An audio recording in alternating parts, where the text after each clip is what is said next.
So we're what, 10 games into the season? There's a million people all over social media, both analysts and Bulls fan 396 on Twitter, no offense to Bulls fans, making a bunch of takes that likely won't hold up because what we're seeing now is largely not an indication of what we'll see in a full sample size of the season. For example, Cleveland is 5-4, Denver is 3-5, and the Knicks are 5-4 as well. These things likely aren't going to hold up.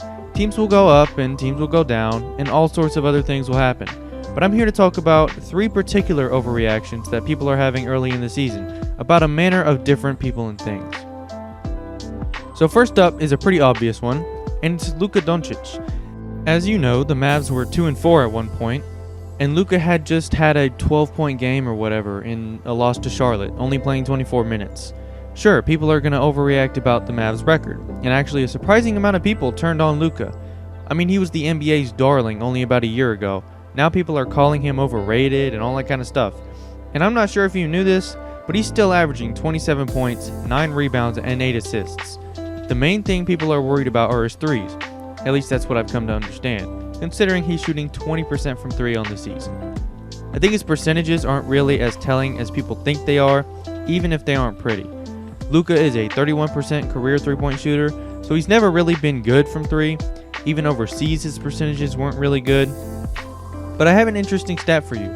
Luka has not taken a 3 inside of 25 feet this season.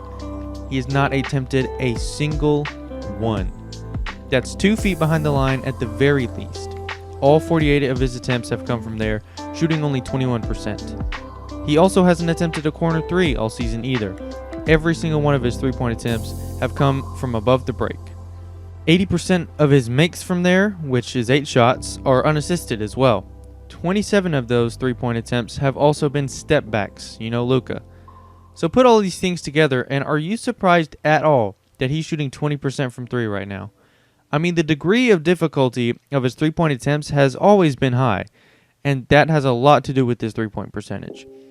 If he actually took some catch and shoot threes, I think his percentage could rise to 34, maybe 35%. The thing is with Luka, even if he's like 0 for 7 on threes, he's still going to take a step back and hit the game winner in somebody's face. And as much as it doesn't make any sense at all, that's how it is. So even if Luka is struggling right now from 3, I don't think it's really a big deal, and it has almost no indication on how he'll perform overall from there. He's also clearly not in shape. So give it a month and then we'll see how he is. For this next one, there's kind of 2 ways to overreact. The Atlanta Hawks currently are 4-5 on a 4-game losing streak at the time of recording. And in that 4-game losing streak, they've scored under 100 points twice and blown a couple of 15-point leads in the second half. In their game against Charlotte on January 6th, Trae Young looked very passive and wasn't looking for a shot at all.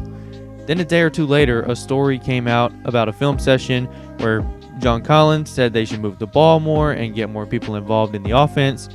Frankly, I agree with that, but apparently Trae strongly disagreed. Some people are speculating that maybe Collins just wants more touches to get more money in the offseason, and that's entirely possible.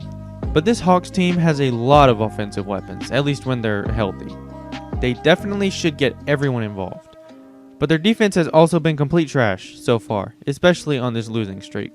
So as I said a minute ago, there's 2 ways to overreact.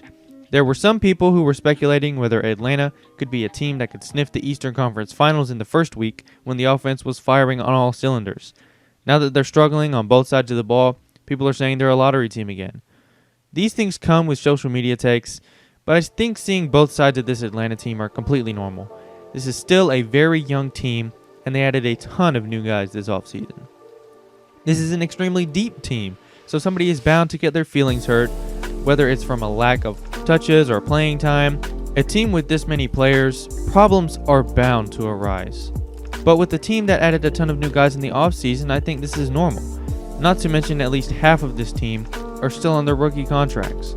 So there's a ton of young guys right now trying to figure out who they are in the NBA. So while Atlanta does look really ugly so far, I think we should have expected some of this. This team will pick up its play, it's just a matter of when.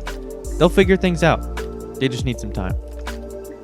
For the last one, unfortunately, I have to get a little negative. The Orlando Magic are currently 6-4 and lost Markelle Fultz for the season to an ACL tear a few games ago. and this is absolutely terrible. I wish nothing for him but a speedy recovery.